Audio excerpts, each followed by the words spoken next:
আসসালামু আলাইকুম everyone, welcome back to my channel beauty cooking. আজকে আমি তৈরি করব চটপটি রেসিপি। এই চটপটিটা আমরা কম বেশি সকলে খুব পছন্দ করে থাকি এবং চটপটি খাওয়ার জন্য আমরা বাইরের দোকানে অথবা রেস্টুরেন্টে গিয়ে থাকি।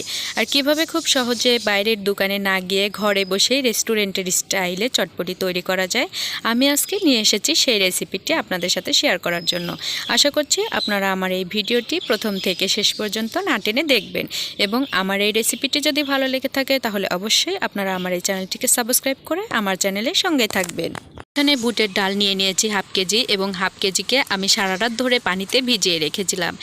সারা রাত ধরে পানিতে ভিজিয়ে রাখার পর আমি এর থেকে পানি ঝরিয়ে নিয়ে এর মধ্যে 4টা পেঁয়াজ 4 ফালি করে কেটে দিয়েছি, রসুন 3 থেকে 4টি, কাঁচামরিচ 5 থেকে 6টি, হাফ চা চামচ ধনিয়া গুঁড়া, 1 চা চামচ হলুদের গুঁড়া এবং 1 চা চামচ শুকনা মরিচের গুঁড়া দিয়ে আমি এটাকে খুব ভালোভাবে হাতের সাহায্যে এভাবে করে মেখে নিচ্ছি।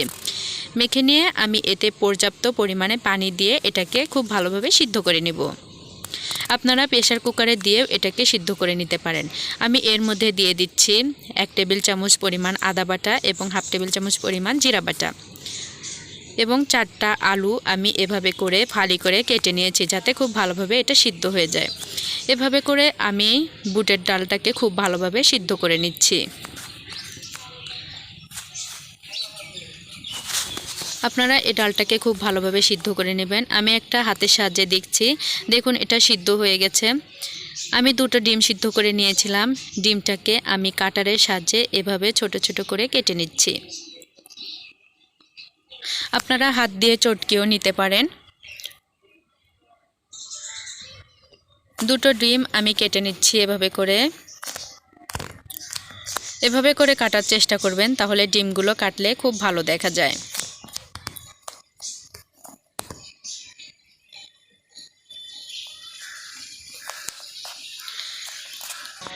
আমি এখানে একটা শসা কুচি নিয়ে নিচ্ছি হাফ ফালি লেবু, পেঁয়াজ কুচি 1 কাপ এবং 5 থেকে 6টি কাঁচামরিচ কুচি, আর নিয়ে নিয়েছি 2টো ডিম। আমি 2 টেবিল চামচ পরিমাণ তেঁতুলের পাল্প নিয়ে নিয়েছি এবং এর সাথে আমি দিয়ে দিচ্ছি 2টা লেবু। 2টো লেবু আমি 4 ফালি করে কেটে নিয়ে এর থেকে রস ঝরিয়ে নিচ্ছি এবং এর মধ্যে দিয়ে দিচ্ছি চটপটি মশলা। চটপটির মশলা 1 টেবিল চামচ দেওয়ার পর আমি খুব ভালোভাবে এটাকে মিক্সড করে নিয়েছি। এবার আমি সবগুলো আলু উঠিয়ে নিয়ে হাতের সাহায্যে আলুগুলোকে চটকিয়ে নিব। খুব ভালোভাবে আলুগুলো চটকে নিয়ে এর মধ্যে আমি সিদ্ধ করে রাখা বুটের ডালগুলো সবটুকু দিয়ে দিচ্ছি।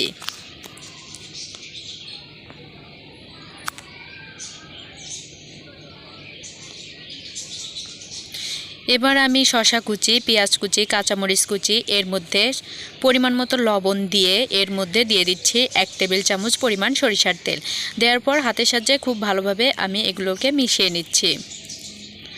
হাতের সাহায্যে খুব ভালোভাবে মেখে নেওয়ার পর আমি সবগুলো একসাথে মিশিয়ে নিব।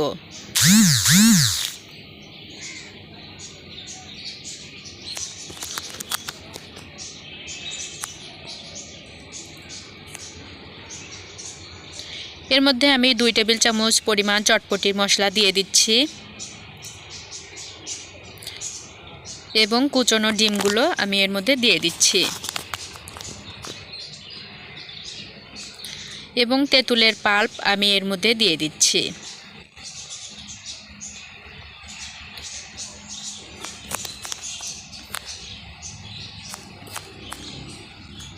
এবার সবগুলো উপকরণকে আমি খুব ভালোভাবে হাতের সাহায্যে মেখে নিব। এই মাখা নেওয়াটা একটু ভালোভাবে মাখতে হবে, মাখার উপর অনেকটা টেস্ট ডিপেন্ড করে। একটু সময় নিয়ে আমি এটাকে মাখিয়ে নিচ্ছি।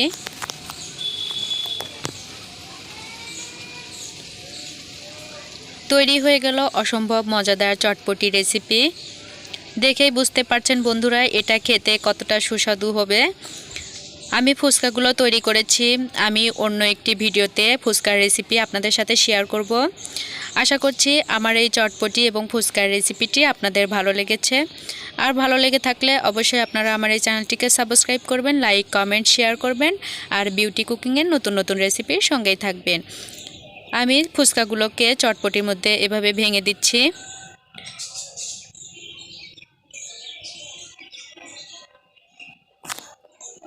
এবং এর উপর আমি দিয়ে দিচ্ছি কিছু চানাচুর। আমি আজকের মতো ভিডিওটি শেষ করছি। অবশ্যই আপনারা এভাবে করে বানিয়ে খাবেন। আল্লাহ হাফেজ।